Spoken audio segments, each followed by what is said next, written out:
Ya les voy a indicar con respecto a lo del chat. Ya la puse a grabar. Bueno, buenas noches, nuevamente saludo para que quede pues en la grabación.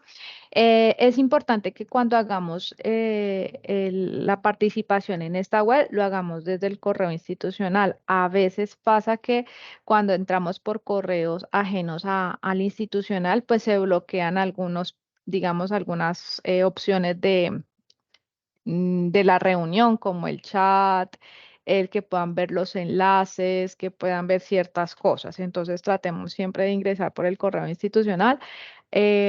Voy a generar, digamos, como un enlace que les voy a compartir por campus para que nos unamos al canal. Ahí en el canal, pues vamos a hacer como, digamos, una especie de chat sincrónico o un chat un poco más directo que el foro del campus para cualquier inquietud que tengan, ¿no? Y la idea es que dentro de ese canal, pues entre todos nos apoyemos, entre todos, pues si sabemos la respuesta a alguna inquietud, la podamos pues compartir con la compañera y con eso todos hacemos parte de este proceso. ¿Listo? Entonces, voy a iniciar nuevamente presentándome. Soy Karen Lucuara, pertenezco al CECAP de Neiva. Soy licenciada en Pedagogía Infantil con una especialización en Integración Educativa para la Discapacidad y en este momento pues desarrollando la tesis de la maestría en neuroeducación. La idea es poder, digamos, aportar un poco a este proceso desde los espacios inclusivos. Como ustedes se pueden dar cuenta, el curso es una introducción a un sistema de lenguaje para una comunidad, no necesariamente con discapacidad visual, sino para todos nosotros, porque el hecho no es que generar el espacio solo para ellos, sino que nosotros podamos generar espacios de socialización también en la medida que se pueda, pues, digamos, compartiendo ese sistema, el lenguaje, la cultura, los procesos de ellos mismos, así como ellos también se están incluyendo en estos espacios sin barreras, porque pues son de todos, sino que simplemente lo que hacemos es minimizar las barreras. Entonces, la idea de este curso es más allá de generar una técnica, una práctica frente al braille, es generar reflexiones y la importancia de tener estos temarios o estos abordajes dentro de nuestro desarrollo profesional. No solamente el licenciado tiene que generar un espacio de inclusión, también lo tiene que hacer el médico, también lo tiene que hacer el abogado, también lo tiene que hacer la iglesia, también lo tiene que hacer el vendedor, también lo tiene que hacer los de tránsito, la policía, el del banco, porque somos una comunidad, somos una sociedad en donde el espacio se debe pensar para todos. Y ha sido un proceso que se ha ido dando poco a poco y la idea es que ustedes también generen esas reflexiones y digan hasta qué punto ustedes pueden generar ese espacio. Em, la agenda del día va a estar, bueno, la presentación en mi caso, ahora del curso. Vamos a hablar un poquito de la agenda del curso, de las estrategias metodológicas, hablar un poco de la actividad 1 y a dar las pautas para el desarrollo de la actividad 2. Vamos a hablar sobre vamos a generar un poquito de reflexiones y el espacio de preguntas. Entonces, para iniciar, bueno, ustedes en su campus pueden observar que la agenda del curso de Introducción al Braille está establecida con 5 actividades, actividades que van a terminar con un producto final. Es decir, ustedes empiezan ahora con una dinámica que es apropiación del tema, en este caso de conceptos. Hay muchos conceptos que nosotros dentro de nuestro vocabulario cotidiano manejamos, pero ese tiene un trasfondo normativo, político, médico, que en nuestro caso como educador debemos reconocer para los procesos de diseño, el PIAR, para poder pues diseñar como esas estrategias de inclusión en el aula y de flexibilidad en cuanto a contenidos y actividades. Vuelvo y les digo, este es un curso meramente introductorio. Acá lo que nosotros generamos es como una visión de lo que son aulas inclusivas frente a una problemática y una realidad social que es la discapacidad visual. Dentro de los diferentes documentos que ustedes leyeron, se pudieron dar cuenta pues que tenemos un número significativo a nivel mundial, tanto niños como adultos que tienen o hacen parte pues de esta población y que debe tener, digamos, como un respaldo o un acompañamiento para validar sus derechos y pues hacer parte de una sociedad, no como una persona de que, lo tengo acá, entonces yo hago todo por él, sino de unos espacios en donde ellos puedan ser productivos, puedan ser autónomos y puedan también apropiarse del intercambio cultural, social, educativo, formativo, pues en el que estamos.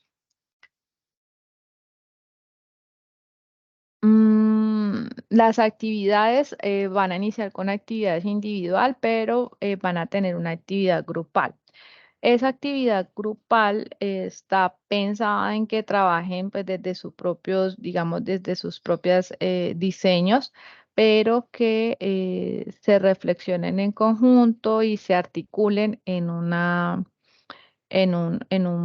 como en un blog para futuras, digamos, utilización o apropiación pues de ella, como digamos, como una herramienta a futuro.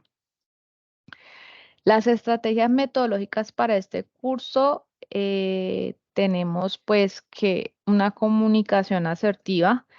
Ustedes saben que el escribir es un limitante para expresar, digamos, un estado de ánimo. Yo te puedo estar escribiendo, hola Angie, y tú, si tú te sientes feliz, tranquila, pues tú lo vas a tomar bien, pero pues si has tenido un día terrible, estresada, ese hola Angie puede sonar como, "Ay, ya empezó esta, ahora qué quiere y ahora por qué me escribe", y lo vas a tomar mal. Entonces, digamos, seamos mm, más, ¿cómo se dice? Como más consciente de lo que, cómo nos vamos a referir a nuestro grupo en el foro, a nuestros compañeros, al tutor, en este caso, pues a mí, de cierta manera vamos a crear un espacio muchísimo más armonioso. No siempre vamos a amanecer con la cara sonriente, por eso si ese día estamos como indispuestos, pues antes de hacer algún comentario inadecuado, pensemos en que la otra persona pues también puede estar igual y lo puede tomar terriblemente y puede generar confusión. Eso por un lado. Por otro lado, el lenguaje de oral en este caso es elemental para la población con discapacidad visual. Tenemos que aprender a ser bastante descriptivos, claros, concretos a la hora de dar una explicación, porque pues porque evidentemente nosotros hemos aprendido desde lo visual, todo nos entra primero por los ojos antes de hacer, digamos, como esa imagen mental, ya nosotros la tenemos en físico. Entonces, al hablar con alguien que no tiene esa imagen mental, que no tiene esa relación de espacio, lateralidad, pues obviamente va a ser muy complejo tratar de entender lo que nosotros estamos describiendo o referenciando. Entonces, la comunicación asertiva también nos invita o nos lleva a un lenguaje adecuado para ese tipo de población o para cualquier población, para la que sea, inclusive. La población con discapacidad cognitiva también requiere de un lenguaje muy concreto, muy claro, muy, digamos, pausado, como te doy la primera orientación y cuando yo me doy cuenta de que la comprendiste, de que la tienes, paso a la siguiente y no todo así en chorrera. La participación en la web es otra estrategia que, pues aquí lo que se busca es les digo, generar reflexiones sobre las actividades, más allá de que ustedes hagan una actividad que inclusive si ustedes van a la red, van a Google, van a encontrar muchas de las cosas que se están solicitando, pero más allá de que ustedes lleguen y copien y hagan, es que ustedes sean conscientes de qué es lo que están haciendo en este espacio, por qué lo consideran importante para ustedes y para su formación profesional. Lo que nosotros vemos acá no es nada en comparación a lo que van a ver en un aula o en un sitio de trabajo. Lo que ustedes van a ver en esos espacios de verdad es algo de otro mundo, porque tú llegas y tú tienes uno que entender el mundo de esa persona, ese mundo a oscuras, en donde él tiene una manera práctica de ubicarse, de describir, de relacionar los objetos y tú tienes otra totalmente diferente, muchísimo más visual, muchísimo más olfativa, muchísimo más auditiva, muchísimo más ellos, es muchísimo más al tacto y al olfato, ¿ya? Entonces, esas cosas, llegar allá y tratar de adecuarnos a esos espacios, pues es bastante complejo. O sea, acá no se trata de la limitación, por decirlo de alguna manera, de ellos, sino de las que nosotros mismos vamos a enfrentar en esas aulas inclusivas o en esos espacios inclusivos. Cuando estamos trabajando, ustedes si van a un banco, ustedes se van a dar cuenta que ya se están empezando a utilizar letreros con braille, el ascensor, la misma organización o la misma estructura de ciudades que han ido avanzando, entonces tienen una señalización, la forma en que ubican las baldosas. Hay baldosas que vienen así en líneas y cuando se ponen de cierta manera, la persona es consciente que está muy sobre el borde o llegando o acercándose a la carretera. Y entonces saben que ya hacia ese lado, hacia ese espacio, no pueden continuar, sino que vuelven otra vez a retomar y a centrarse. Entonces, ya hay un pensamiento más allá de el cómo le enseño a leer o cómo le enseño a escribir, sino cómo todos nosotros aprendemos o empezamos a convivir minimizando esas barreras tanto para ellos como para nosotros mismos, porque pues para nosotros el braille es una barrera de comunicación con ellos.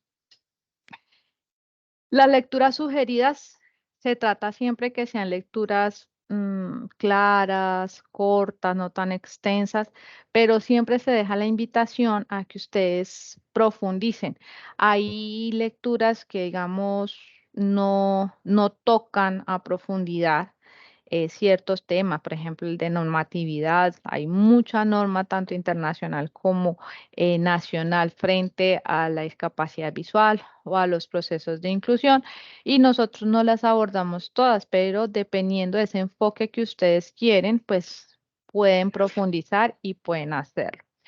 Lo mismo la atención a la guía, cuando yo les decía aquí, más allá de hacerla o de copiarla o de traer el enlace que encontraron, es comprender qué es lo que se quiere llegar con esa actividad, a dónde lo estamos enfocando. Entonces, leer la guía, atender pues a cada una de las orientaciones que ahí se da, tener claro no solo los conceptos de la discapacidad como tal, o de ese lenguaje que se maneja, sino también de todos los elementos que estamos utilizando.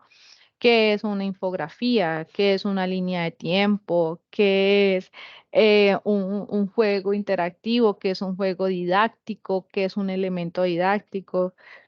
Son cosas que tenemos que tener claro pues para el desarrollo de este ejercicio, ¿no?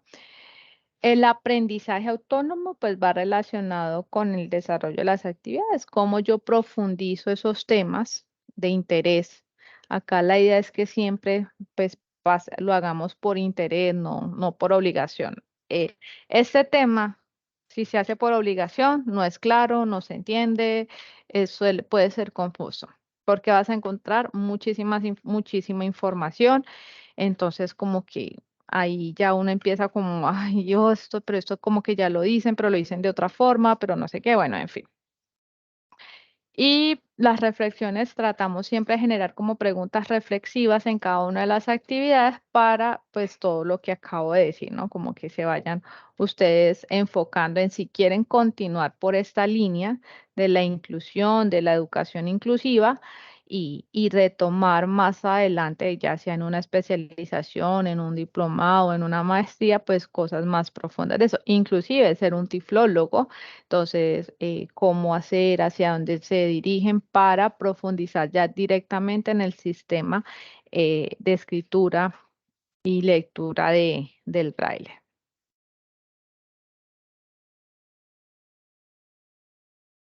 No sé si ustedes tengan ahí a la mano sus celulares para que ingresemos a Kahoot y podamos hacer, es una actividad de 4 preguntitas, no es más. Entonces, no sé si puedan, me indican por favor si tienen ahí a la mano el celular.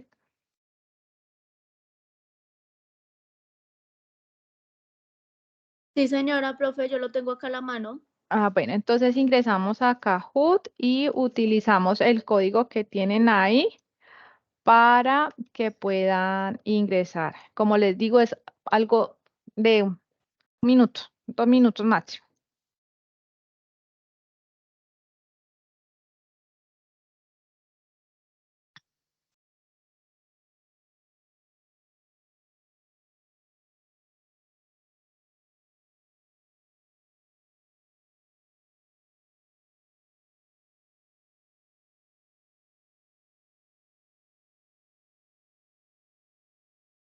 Ahí ahorita no me dejan ingresar a mí.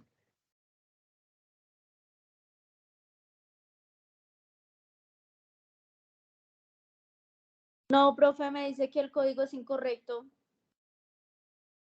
También. Espéralo, lo pongo acá en mi celular y lo abro por internet con el código QR. Dale, porque yo acá lo tengo.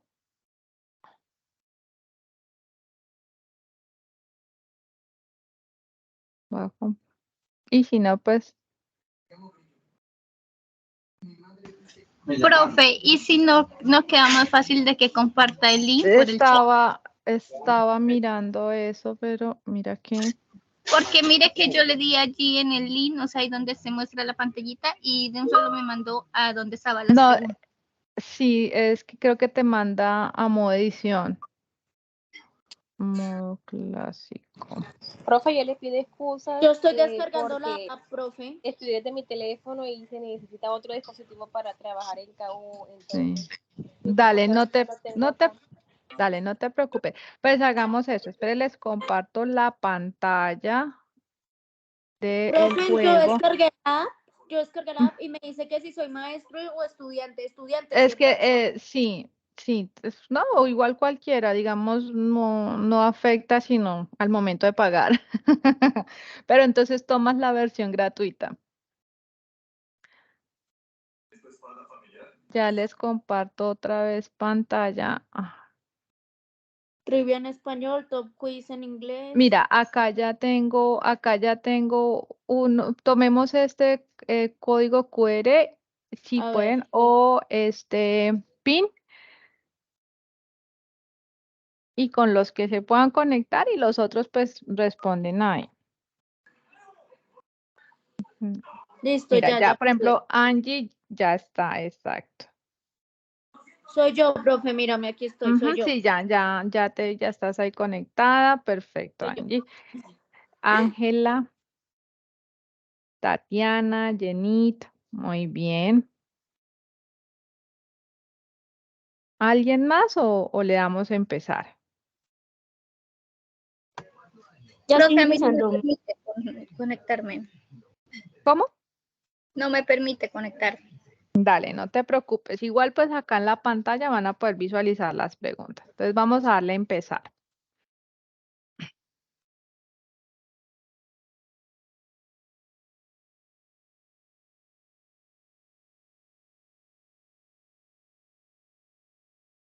Primera pregunta, ¿qué es el braille? Entonces, escritura basada en figuras, lectura de símbolos en relieves, Sistema de lectura y escritura táctil. Lectura y escritura sensorial. Van 7, 6, 5, 4, 3, 2. Los demás Sistema de podemos responder lectura y por acá. escritura. ¿Cómo? Profe, los demás podemos responder por acá en Sí, audio. claro. Sí, sí. Activan mí el la- micrófono y dicen el color. Bueno, La amarilla. les cuento que el braille es un sistema de lectura y escritura táctil.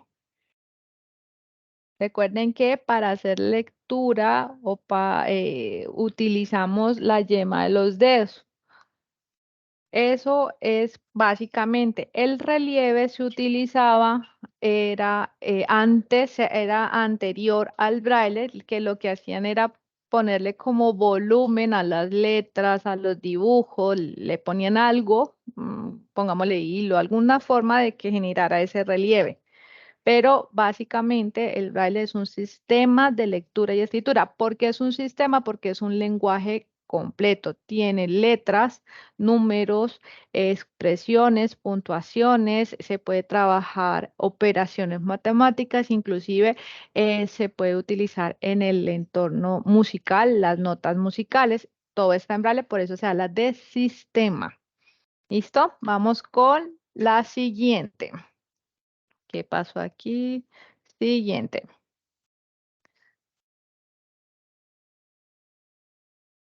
La segunda. ¿Cómo se denomina al grupo de 6 puntos en el sistema braille? Jeroglíficos, abstracto, símbolo braille, signo generador.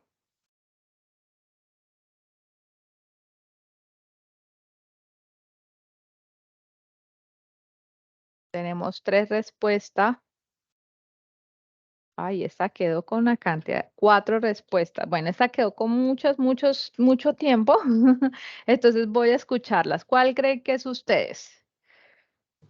Ah, ya El mira, amarillo, profe, símbolo el braille. amarillo. El, el amarillo, no es un símbolo braille, es el signo generador. Cuando nosotros estamos hablando en braille, hablamos del signo generador. Es ese signo que al ubicar los puntos en ciertas posiciones me va a dar una letra, un número, un signo de preguntas, un signo matemático o un símbolo musical, una nota musical. Entonces se llama signo generador. En braille se considera los 6 puntos como signo generador. Tengamos presente este término porque es el que van a utilizar de ahora en adelante. Y eso estaba en las lecturas. Vamos a continuar. Angie, muy bien. Con la pregunta 3. ¿Quién funda en 1781 el primer plantel para ciegos? Luis Braille, Francisca Radke, Valentín, bueno, me perdonarán, pero pues no tengo ni idea de eso, qué idioma es, pero ahí dice Hawi, ¿ah? O Helen Keller. Vamos a ver. Van 3 respuestas, falta una, ok. ¿Cuáles consideran ustedes quién fundó el primer La plantel? rojo. El rojo, Luis Luis Braille. Braille. Sí, el Bueno, rojo. les cuento que no fue así. Cuando Luis Braille era un adolescente, estaba entre los 10 años, ingresó al primer plantel para ciegos que había en París, que fue fundado por Valentín Hawi. Bueno, el apellido se lo debo. Él fue quien fundó el primer plantel para ciegos en París y después de él empezaron, digamos, como a formarse este tipo de espacios o institutos, más que escuelas, colegios, eran institutos para la población ciega. Y la siguiente y última definición de baja visión.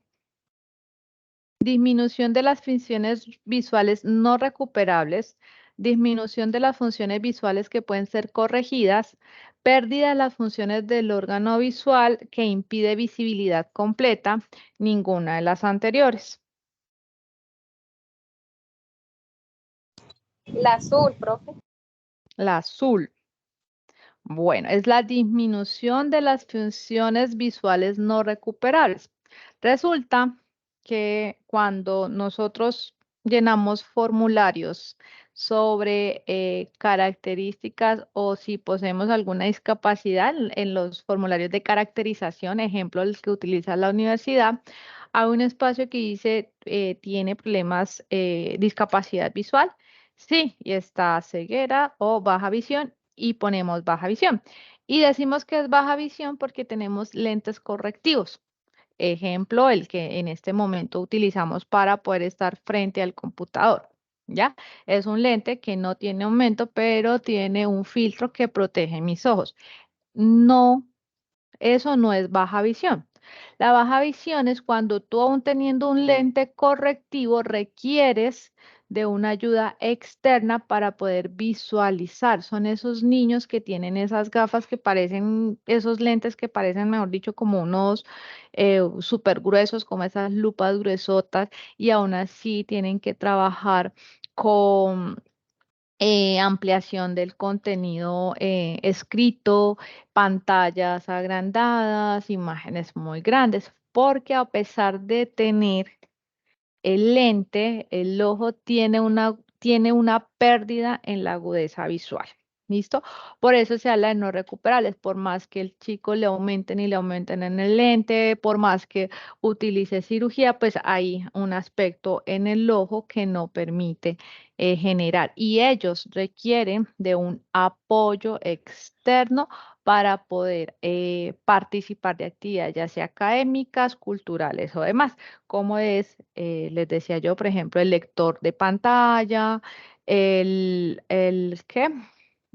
Ampliar las imágenes, entonces hacer el zoom a toda la pantalla. Bueno, a las chicas que participaron, a todas ustedes, muchísimas gracias. Jenit quedó de tercer puesto, Diana de segundo y nuestra ganadora es Angie Contreras. Muchísimas gracias. Y vamos a continuar. Bueno, este ejercicio era para explicar un poco lo que queríamos, lo que se pretendía con el ejercicio de la actividad. 1, crear una actividad interactiva. Cuando hablamos de interactiva es que se pueda participar, que hayan 2 participantes o más y que esté mediada por un elemento TIC, ya sea una computadora, una página web, un aplicativo, un celular. ¿Ya? Pero también te hablaba de actividad didáctica, que permitiera la relación entre un elemento físico que se pudiera, valga la redundancia, utilizar o implementar con otras personas. En este caso, pues nosotros hablábamos, por ejemplo, de el Concéntrese, entonces ustedes lo podían hacer acá en alguna de las aplicaciones que encontramos en la red, como también lo podíamos hacer con cartulina en casa y hacíamos el video. Lo importante de esta actividad era manejar los conceptos que ustedes pudieron evidenciar en la lectura, más allá de ver si leyeron o no, porque pues recuerden que esto es de autonomía, esto es de ustedes, si ustedes tienen ese interés, pues lo apropian, hacen la lectura correspondiente. Más allá de si leyeron o no leyeron, es ver la apropiación de estos temas, de este contenido, comprender o entender o analizar que Braille no fue digamos, alguien que de la nada le surgió este sistema de lenguaje, sino que antes de él hubo otros procesos, hubo un instituto, hubo un antecesor, hubo otras alternativas que buscaban incluir a estas personas en el aprendizaje, pensado sobre todo en la autonomía para ellos, ¿no? Que leyeran y que escribieran y que pudieran ser un poco independientes. Por eso, es que en este mismo sentido de estas lecturas y estos conceptos que estamos apropiando, aparecen entre muchas organizaciones, aparece estas tres que tengo aquí en pantalla, que es el INSI, el ONCE y el OMS. El INSI es el Instituto Nacional para Ciegos, es una entidad nacional que está categorizada como una entidad de carácter técnico asesor, pero que está, digamos, acoplado o articulada con el Ministerio de Educación. Si ustedes, por ejemplo, en su institución, lugar de trabajo, porque no necesariamente van solo a escuelas, sino también a lugares de trabajo, requieren orientaciones para atención a personas o a población con discapacidad visual, el INSI genera estas capacitaciones. Que ustedes necesitan elementos, que necesitan materiales, el INSI provee. Dependiendo de la entidad en la que ustedes estén, pues se manejan unos costos, ¿no? Hay otros que desde el Ministerio de Educación se pueden obtener como apoyo al proceso educativo de esas personas pues con esta discapacidad. Lo que busca el INSI como organización nacional es garantizar los derechos, validar esos derechos que están establecidos en la Constitución Política y adicionalmente crear otros espacios en términos de inclusión social, educativa, económica, política y cultural. ¿Listo? ¿Por qué aparece el 11 en este contexto? El INSI surge en 1955, más o menos, mientras que el 11, la Organización Nacional de Ciegos Españoles, surge o es creado en 1938. Como se pueden dar cuenta ustedes, nosotros estamos a varios añitos de diferencia frente a la organización o estructura de acompañamiento a partir de este tipo de instituciones a esta población. Obviamente Chile es otro país que tiene políticas bastante fuertes frente a los procesos de inclusión, pero digamos que los que más se establecen están entre París, España y hay otro que en este momento se me pasa, que son países fuertes en estas aulas inclusivas. El 11 trae consigo no solamente la Organización Nacional de Ciegos Españoles, sino también crea más adelante una fundación en donde busca apoyar otro tipo de discapacidad. La OMS es la Organización Mundial de la Salud. Resulta que estas situaciones o esta población en condición de discapacidad, en este caso, pues nos vamos a centrar solo en la discapacidad visual, también es un tema político normativo frente a la salud pública. Cuando nosotros tenemos un alcance o cuando hay un número significativo de personas con ciertas condiciones, obviamente se tienen que establecer, digamos, unas acciones para uno, pues proteger, cuidar, minimizar riesgos y abordar, pues, problemáticas de salud. En este caso, la Organización Mundial de la Salud es una autoridad directiva y coordinadora a nivel mundial que busca establecer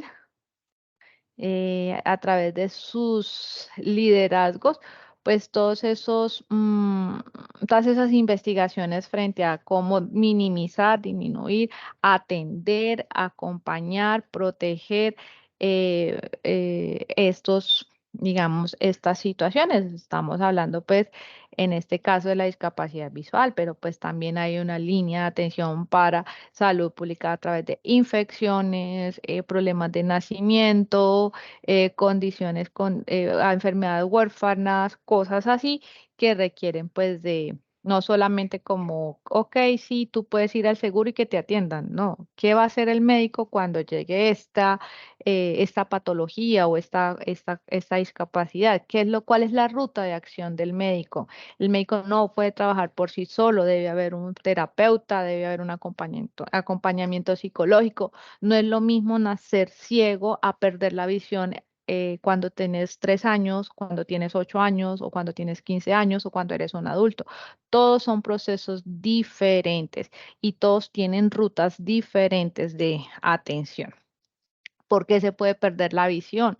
Entonces hay una línea de investigación en donde mira cuáles son esos patrones que llevan para esa pérdida visual. Entonces hoy actualmente somos una sociedad muy tecnológica, ya no podemos estar sin una pantalla, ya no podemos estar sin el celular, ya no podemos estar sin una tablet o un computador porque todo nuestra cotidianidad se ha acomodado, se ha acoplado a estos avances tecnológicos.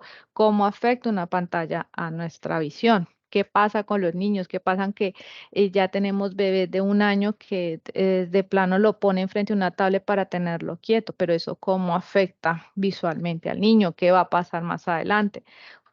¿Listo? Entonces son cosas que se establecen son parámetros o líneas de atención que se establece desde la Organización Mundial de la Salud y que de una u otra manera cada país las adopta. Y venimos con la normatividad o políticas de inclusión. En este caso, hay una línea de tiempo, no sé si ustedes puedan darle clic ahí, igual ya les comparto por el chat para las que puedan obtenerlo. Es una línea de tiempo que se encuentra en Google, no es de mi autoría, no la hice yo, pero me pareció interesante pues para esta actividad, digamos, esta temática.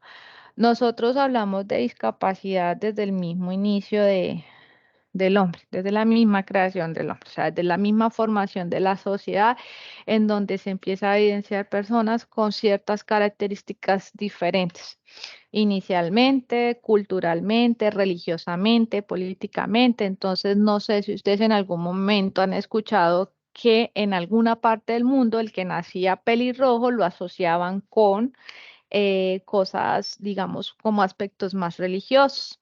El que nacía, cuando le veían algún problema, por ejemplo, que los ojos blancos porque nacían con ceguera o que nacía como con síndrome de Down, literal, botaban al niño o lo dejaban ahí a que muriera, era una cultura muy, muy fuerte, ¿no? Pero por el mismo desconocimiento pues, de todas ese tipo de enfermedades. Esta línea de tiempo inicia desde la segunda mitad del siglo, en donde empieza, digamos, como a generar inquietudes cada sociedad, cada entorno frente a esa persona diferente que hace parte pues, de la sociedad. Ustedes recuerdan que antes los niños con síndrome de Down eran los niños que síndrome de Down y trastornos o retraso mental, eran niños que literal escondían, niños que no salían de sus casas, que mantenían escondidos, que no tenían la posibilidad de ir al colegio, que no tenían la posibilidad de ir al médico, que no tenían la posibilidad ni siquiera de ir a la iglesia. Y entonces empieza toda esa búsqueda eh, para, para verlos como personas, como sujetos de derecho y que también tienen, pues, que también deben tener las mismas oportunidades que pues, cualquier cristiano, pues, entre comillas, normal, como en ese entonces se veía. Entonces surge una serie de cambios que vienen desde el marco internacional y que de una u otra manera Colombia ha ido adoptando. Aquí yo quiero ser muy enfática y es que no vamos a hablar sobre lo asertivo que han sido estas políticas, lo lento o rápido a lo que se ha llegado, cada aquí ustedes desde su mismo estudio, desde sus mismas reflexiones, pues dirán qué tan asertivas son las políticas. Para ellos hay que conocerlas, qué tan asertivos han sido esos cambios y cómo ven en este momento la educación frente a los procesos de inclusión desde la normatividad. Hay muchas que desde inclusive los mismos derechos humanos empieza a prevalecer un poco o a evidenciarse pues cómo se van adquiriendo estos derechos en las personas con discapacidad. Los primeros derechos en ser muy visibles, pues son esas discapacidades que son visibles y digamos como de conocimiento, conocimiento como más seguro, podríamos decirlo, que es la discapacidad física. Entonces, ¿cómo empieza a hablarse de los espacios para estas personas? Cómo las normas internacionales ya no solamente es algo relacionado a los procesos de salud, sino que también se empiezan a articular con la educación, se empieza a articular con la recreación, con la cultura, con la religión. Y con lo laboral, yo creo que lo educativo y lo laboral ha sido algo que ha tomado su tiempo y sobre todo lo laboral, pues para cambiar un poco el chip de que la persona con alguna condición o con alguna discapacidad no puede. Y por el contrario, pues dar la oportunidad de que sí pueden y que lo puedan mostrar en esos espacios laborales. Entonces es un proceso que se ha venido desarrollando. En esa línea ustedes van a encontrar, digamos, como muchas generalidades frente a lo que han sido las organizaciones que han trabajado frente a estos derechos y van a encontrar específicamente leyes o normatividad de nuestro país, ¿no? Entonces, las internacionales, como les decía, está el derecho universal de los seres humanos, está el Pacto Internacional de Derechos Económicos, Sociales y Culturales, Declaración de los Derechos de los Impedidos, que eso, imagínense, era en 1975, y en 1979 sale la Declaración sobre las Personas Sordociegas. Mm, ya constitucionalmente hablando, en Colombia, pues la Constitución de 1991 tiene varios artículos en donde hacen referencia a las personas en condición de discapacidad. Estamos hablando del minusválido, del derecho a la educación para todos. Aquí no clasifica, sino el derecho a la educación para todos y más adelante el Ministerio de Educación a través del a través de la ley 115 empieza a establecer, digamos, artículos propiamente establecidos para la educación con personas con discapacidad, cómo se genera inicialmente hablamos de integración y actualmente estamos hablando de inclusión. Tenemos diferentes resoluciones que se van acomodando o se van, digamos, apoderando de la sociedad, teniendo en cuenta pues el momento histórico en el que se da. Como les decía, hacia 1995, 97 estábamos hablando de integración más no de inclusión y cómo el cambio de concepto o la conceptualización de cada uno de estos términos pues hacen transciende y tiene todo un trasfondo, ¿no? ¿Qué es integración? ¿Qué es inclusión? Tarea para ustedes mismas, la gran diferencia que hay de lo uno a lo otro y cómo los diferentes sectores empiezan a apropiarse de esos conceptos. Por eso nuestro curso inicia con la apropiación de conceptos, porque cada uno tiene, digamos, dentro de un contexto ya sea educativo o político, pues tiene su propia definición. Venimos con los decretos que ya son propiamente educativos. En este momento está el decreto 1421, creo que tuvo ya otra actualización, tengo que revisar bien. en donde se establece el diseño universal del aprendizaje y donde se establece el PIAR. Entonces, fíjense que estoy aquí muy por encimita, hablamos de cómo ha avanzado y cómo se ha modificado toda esta conceptualización de las personas con discapacidad.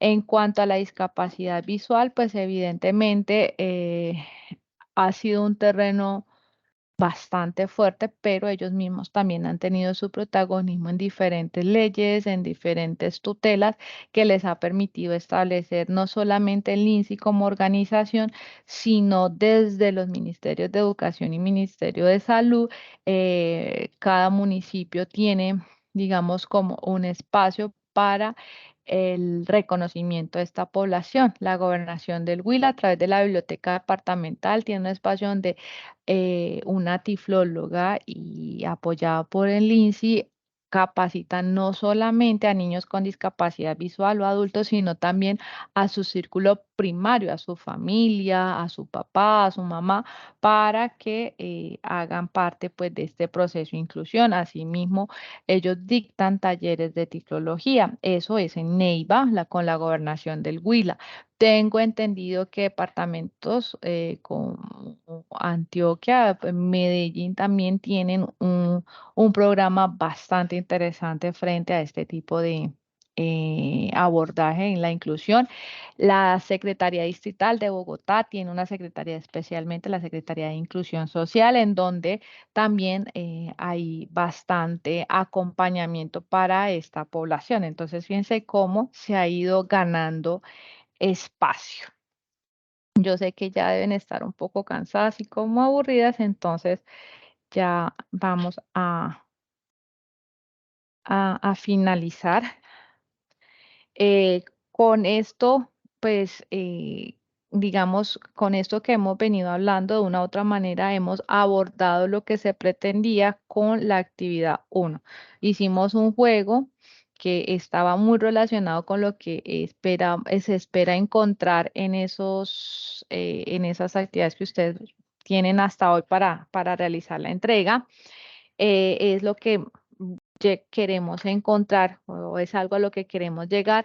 Tengan claro que en ningún momento se hablaba de hacer una actividad para población con discapacidad visual. Si ustedes querían trabajar con población con discapacidad visual, no había problema, pero el objetivo fundamental o el eje fundamental de la actividad era la apropiación de las lecturas que se sugirieron. ¿Qué leímos en ese momento? Conceptos, la conceptualización de todas las cositas que vimos ahí, INSI, 11, OMS, baja visión, ceguera, em, braille, tiflología, todos esos conceptos que ahí estaban, lo teníamos que ver. Hablábamos también del braille, quién fue Luis Braille, cómo se dio un poquito de esa historia, inclusive hay un video, un documento bibliográfico, por decirlo, un documental bibliográfico, por decirlo de alguna manera. Pasamos de todo esto, de tener este conocimiento, pues al impacto de la discapacidad visual. Cuando nosotros hablamos de discapacidad, independientemente de cuál, hay hay un impacto fuerte en diferentes entornos. Entonces vamos a empezar por uno como que el primerito. No significa que los otros no sean importantes o no se den, eso se dan como de manera gradual. Todo es de manera gradual. No es que este es primero, este es otro, sino para la explicación lo vamos a tomar, digamos, como en este orden. Entonces resulta que viene el primer impacto familiar. Entonces, ¿cuál es ese impacto familiar? Cuando la mamá recibe el bebé, ¿ya? Aquí vamos a hablar de ceguera, pérdida visual desde el nacimiento. Cuando la mamá recibe al bebé y el papá recibe al bebé o ese núcleo familiar o esa familia recibe al bebé y saben que ese bebé viene con una situación especial, una discapacidad, hay un luto. No es que, no necesariamente estamos hablando de rechazo de primera mano como tal, de que ya no quiero a ese bebé porque nació así, no, sino es un rechazo que se da a todo ese futuro que yo veía en él. Cuando nosotros nos embarazamos, en este caso las mujeres, inclusive los hombres, cuando saben que van a tener un hijo, proyectan muchas cosas en ese bebé, ¿cierto? Mi bebé es que cuando nazca yo lo voy a llevar a que aprenda música, que yo quiero que haga deporte, que yo quiero que haga esto, que yo quiero que haga lo otro, que quiero poder comprarle esto, y uno proyecta a través de ese embarazo, de todo eso. Cuando nos dicen, hey, bajémosle, resulta que tu bebé viene con cierta condición o con cierta discapacidad, todo cambia. ¿Voy a ser capaz? ¿Yo qué voy a hacer? ¿Cómo lo voy a formar? Yo no sé de eso, yo no conozco, nunca he tenido un familiar con esa discapacidad, nunca he estado cerca. ¿Cómo voy a ayudarlo? No tengo dinero, no tengo recursos. Y son todas esas preguntas. Y a eso le llamamos duelo. Aceptar que lo que nosotros en primera instancia, en el momento en que supimos que estábamos embarazadas, no va a ser o no va a ser así de fácil, que vamos a tener que utilizar otros caminos, otros recursos. Ese duelo y esa aceptación es, es algo que sí o sí pasa y que sí o sí, ya sea desde el rol docente, desde el rol mamá, desde el rol psicólogo, desde el rol otro familiar o cuidador, tenemos que acompañar, ver y ayudar a enfrentar. ¿Qué pasa cuando un papá no supera el hecho de que el hijo tenga una discapacidad? Ese niño o se va a limitar o simplemente lo van a super esforzar y van a tener un efecto totalmente negativo en ello, porque ninguno de los dos extremos es bueno. Entonces, de ahí partimos en que hay un impacto familiar. Luego viene el impacto emocional, y ya aquí no hablamos solamente del impacto emocional de la mamá, sino del niño. Porque dependiendo en cómo esa mamá asuma ese duelo o asuma esa nueva realidad, así mismo va a generar una estructura emocional en esa persona. Lo voy a fortalecer, lo voy a sobreproteger, qué voy a hacer, cómo lo voy a llevar a que enfrente ese mundo. Si yo todo le voy a, si mi casa, entonces ya no voy a vivir en una casa de 2 pisos, sino en una sola, voy a tratar de que no haya avenidas principales y voy a hacer una burbuja de cristal para él. O por el contrario, lo voy a fortalecer y le voy a dar las herramientas para que enfrente esa realidad. ¿Ya? Entonces ese impacto emocional depende de cómo se dé el impacto familiar, cómo manejemos el impacto familiar y cómo manejemos eso. En el entorno educativo, ¿qué pasa? Cuando yo llego al aula y si a mí el rector, la coordinadora, la psicóloga no me ha dicho que dentro de mi aula tengo un niño con una discapacidad, evidentemente yo voy a tener un boom. ¿Y ahora yo qué voy a hacer? Y entonces vienen preguntas tipo a las de la mamá, obviamente no tan profundas, sino cómo voy a guiar a ese niño, cómo le voy a enseñar procesos si no ve y yo solo manejo el tablero. Yo solo manejo la cartilla. ¿Yo cómo hago para enseñarle?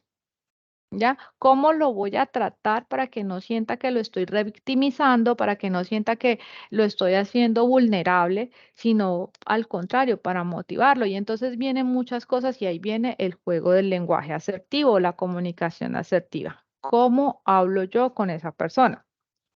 El impacto educativo, obviamente, todo en el entorno educativo cambia. El docente de plano tiene que pensar en cómo va a generar esos procesos de aprendizaje para que el niño participe. La institución, cómo va a manejar el acompañamiento del niño en un espacio totalmente novedoso. Y tenemos escuelas donde, y sobre todo las rurales, donde hay unas deformaciones en los pisos, unos altibajos, unos escalones, unos bordes muy altos, en fin, entonces, ¿cómo la institución se va a preparar para? ¿Ya? No podemos hablar de, ay, llamemos al arquitecto y tumbemos todos esos escalones y hagamos los uniformes para que no se puede. Pero ¿cómo la institución hace? Entonces no vamos a ponerle un lazarillo, entonces vamos, tal día le corresponde a tal salón y entonces el salón asigna un niño que va a ser el lazarillo y es el que va a acompañarlo pues para que se movilice dentro de la institución y mientras va aprendiendo a conocerla y todo eso.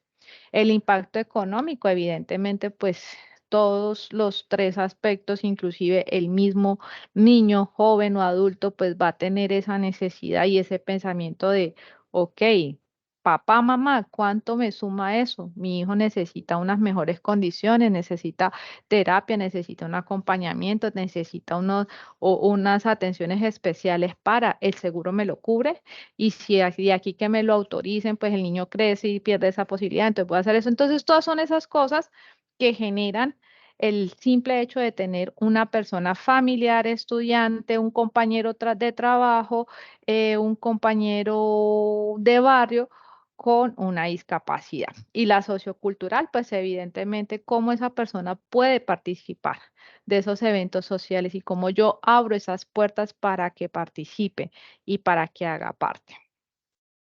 Ya casi vamos a terminar, ya casi vamos a terminar. Y entonces viene lo que lo que ustedes tenían como inquietudes, que es la vida de Luis Braille, en donde hablan de su nacimiento, cómo sufre el accidente, cuando ingresa al Instituto Nacional para Jóvenes Ciegos en París, que fue la primera escuela especializada en este campo, y después de la visita de Charlie Barbier, cómo Braille empieza a reestructurar esa idea que trae Barbier en lo que hoy en día se conoce como el sistema Braille. Entonces, fíjese que él no salió, el Braille no salió de cero, de acá de Braille, de Luis, no, viene de varias transformaciones, de varios cambios, de varios, inclusive el mismo Braille tuvo como 2, 3 transformaciones hasta lo que es hoy en día y cómo se convierte en un sistema de lenguaje reconocido mundialmente, así como la lengua española, el inglés, la lengua de señas, el braille tiene un reconocimiento mundial. Y estas diapositivas yo se las voy a compartir pues para que tengan esta información que la van a necesitar para la actividad del paso 2. Entonces viene el sistema braille y hay como que era antes, como bueno, que era antes a lo que llega y cómo a partir de ese diseño empieza a transformarse la política, la educación y el entorno social. Entonces, fíjese que solo hasta después de 2 años que Luis Braille muere es que empieza a implementarse el braille. O sea, él ni siquiera hizo parte, digamos, como de ese éxito en vida, solo después de 2 años y a los 100 años, si no estoy mal, de su fallecimiento, es que el sistema Braille tiene un reconocimiento ya mundial y hasta el 2018, a través de una proclamación, un decreto, cada 4 de enero se celebra el Día del Braille. Básicamente, pues es como eso. La actividad 2, como les digo, es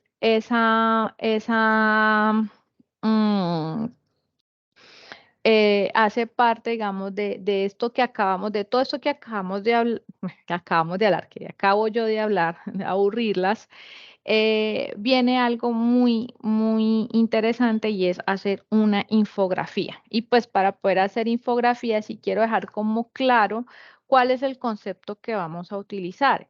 Y es que la infografía es información más gráficos. ¿Ya? ¿Cuál es la característica que va a tener la infografía que ustedes van a entregar? Y es que vamos a minimizar el texto. Vamos a tratar de utilizar en la medida en que se pueda frases muy cortas que nos lleven. No es una línea de tiempo como tal, sino es organizar esas lecturas en ese diagrama, ¿sí? Entonces, ¿qué es lo que queremos destacar? O sea, ustedes tienen para destacar muchas cosas. Uno, la transformación o los cambios o el nacimiento del braille, cómo se da. Fíjense que el contexto histórico en donde se dan sus inicios también importa. ¿Qué ocurría en 1800? Perdón, me devuelvo. ¿Qué ocurría en 1829 en París? ¿Cuál era, digamos, el contexto en ese entonces, cómo trataban a las personas con discapacidad visual, ¿ya? ¿Cómo era la educación en ese entonces? Y eso me permite comprender un poco la necesidad de llevar a todo este sistema. Ustedes saben que muchas cosas de las que se inventan y llegan a ser es por la misma necesidad del ser humano. O sea, llegamos a los inventos tecnológicos, médicos, el simple hecho de la luz fue por una necesidad del ser humano. Entonces, ¿qué pasaba para esa época? Entonces, podemos partir de ahí. O podemos hacer una infografía referente a la política. ¿Cómo ha influido la política en todo eso? O sea, ¿qué hubiese pasado si el Consejo, el decreto, las Naciones Unidas, pues no hacen ningún reconocimiento del braille? ¿Qué hubiese pasado si desde el sistema educativo en París no se hubiese establecido esta necesidad del braille? ¿Tendríamos hoy en día ese sistema aquí en Colombia? Son reflexiones a las que ustedes pueden llegar a partir de las lecturas y a la hora de organizar esta información. Y por último, pues tenemos la participación en el foro. ¿Cuál es la contribución del sistema Braille para favorecer la inclusión del estudiante con discapacidad visual? Y desde su rol como futuro profesional, ¿qué lo motiva a decidir tomar este curso electivo como parte de su formación? Esa era, pues, digamos, lo que se quería socializar en este encuentro. Ahorita sí ya yo cierro mi boquita y las escucho y los escucho. Espérenme, yo reviso quién tiene la mano levantada, alguien que quiera hacer alguna intervención frente a lo que se acaba de socializar o si tiene alguna inquietud. Nidia.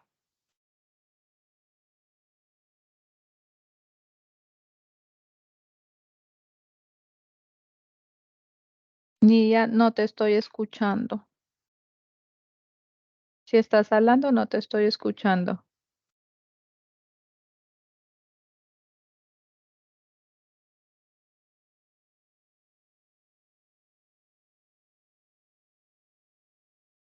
Mm. No sé si quieras de pronto escribirlo porque la verdad no escucho nada o no sé si alguien la está escuchando y de pronto soy yo. No, no se escucha nada. Nada. Ok, ¿alguien más tiene alguna inquietud, algún aporte, algún comentario?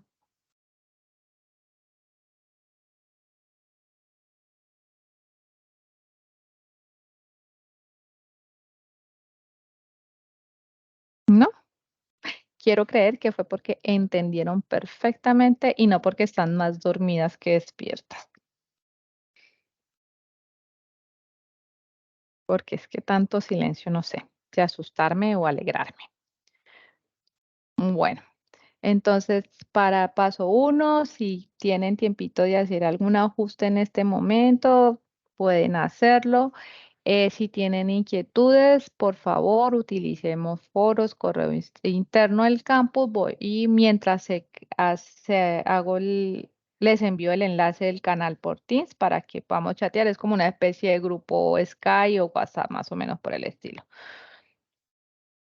Para paso 2, no olviden que la fecha de entrega de paso 2 está para el 25 de septiembre, creo. Ay, creo que sí está para el 25 de septiembre. Bueno, está para... Y no olviden, por favor, utilizar las plantillas. Cualquier inquietud, me comunican. Cuando vayan a enviar el enlace tanto de la actividad interactiva de la infografía, revisen que están enviando el enlace de visualización y no de edición, porque si lo hacen cuando yo vaya a ingresar, lo primero que me va a pedir es usuario y contraseña y entonces no voy a poder visualizar la información que ustedes tienen ahí. Páginas, Canva, Geniali, bueno, Geniali es que se pronuncia, si no estoy mal, inclusive PowerPoint, para las actividades interactivas. Para las infografías también tenemos varias aplicaciones y varias páginas para realizarlas. ¿Listo? Tenemos por acá 24 de septiembre. Gracias, Ángela. Sí, señoras. Para el 24 de septiembre, esta segunda actividad.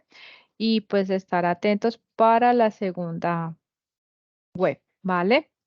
Entonces les agradezco mucho por la participación. Que Dios las bendiga y estaré atenta a cualquier inquietud. Que tengan todos una feliz noche. Gracias, profe, muy amable. Con gusto.